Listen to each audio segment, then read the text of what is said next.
Hello everyone, maayong hapon, maayong gabi, it's 6:30 here sa kung saan ako ngayon.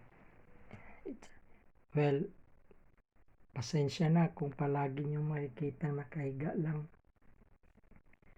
I feel more comfortable lying down kasi medyo very pagod palagi. Oh, by the way, salamat sa mga nagpatuloy ng support sa aking Bizdako channel. And I decided to share my journey na naman tayo. Ito, having a dilated cardiomyopathy.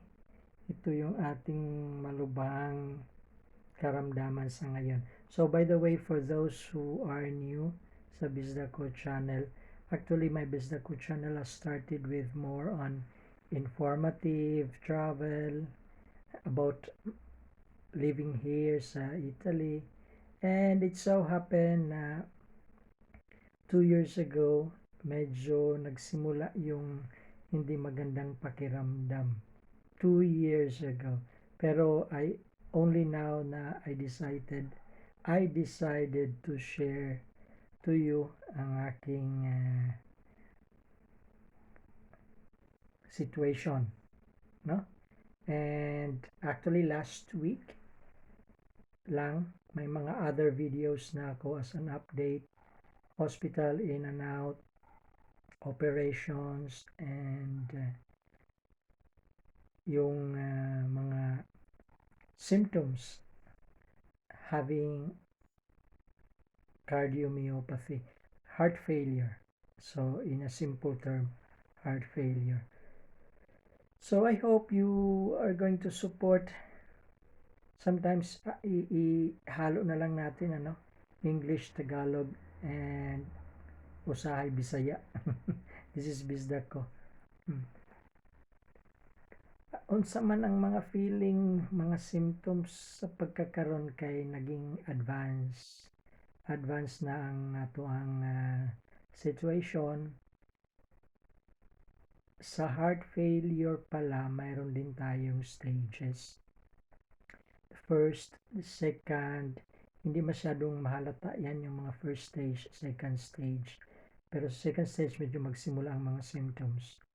Then the third stage, yun, talagang symptoms na dun. Ang naramdaman ko na symptoms that time, yung namamaga, especially yung ating dito sa paa. Then yung tiyan, medyo namamaga din. Bloated, okay? Bloated, pati yung mukha ko that time. Ngayon, medyo okay na yan. So that was the third, that was last year. And then, shortness of breath, hirap huminga, over fatigue, nakakapanghina, pagod, and I was hospitalized at saka nagkaroon ng operation, nilagyan ako ng pacemaker, implantable cardio device, pacemaker, the same time defibrillator, kasi anytime pwedeng mag-tachycardia, mag-arrhythmia, so dangerous siya na situation. So ang device na inilagay sa akin that time, yan ang first masabi nating solution para ma-address yung heart failure. Ano ba yung heart failure? So most probably sa ibang video ko i-share sa inyo. Ang purpose ko of sharing this time, para lang makita na yung over fatigue nandyan talaga, shortness of breath. In fact, here sa other video na ako'y naka-reserve nga oxygen, and then I am more comfortable palagi nakahiga kasi well, not really the whole day, pero pag nakatayo or doing some, makapaggawa pa rin naman tayo ng ating usual. In fact, naligo ako kanina. Oh, diba? So, the purpose of sharing in this video, yung ano lang, living with an advanced dilated cardiomyopathy. Pwede ninyong i-google kung ano yan, anong sakit yan. Madali lang. It's a very common sa Pilipinas daw ang heart failure. Pero ang sa akin, it's advanced stage. No? And next time, di ba? Shout out pala kay Isel David for supporting my video last time na in-upload ko. Maraming salamat, Isel. Thank you so much. And for those mga silent viewers, subscribers, again, thank you so much. And for now, kung hindi nyo pa na-like at nakapag-subscribe sa Bizda ko, come on, subscribe, okay?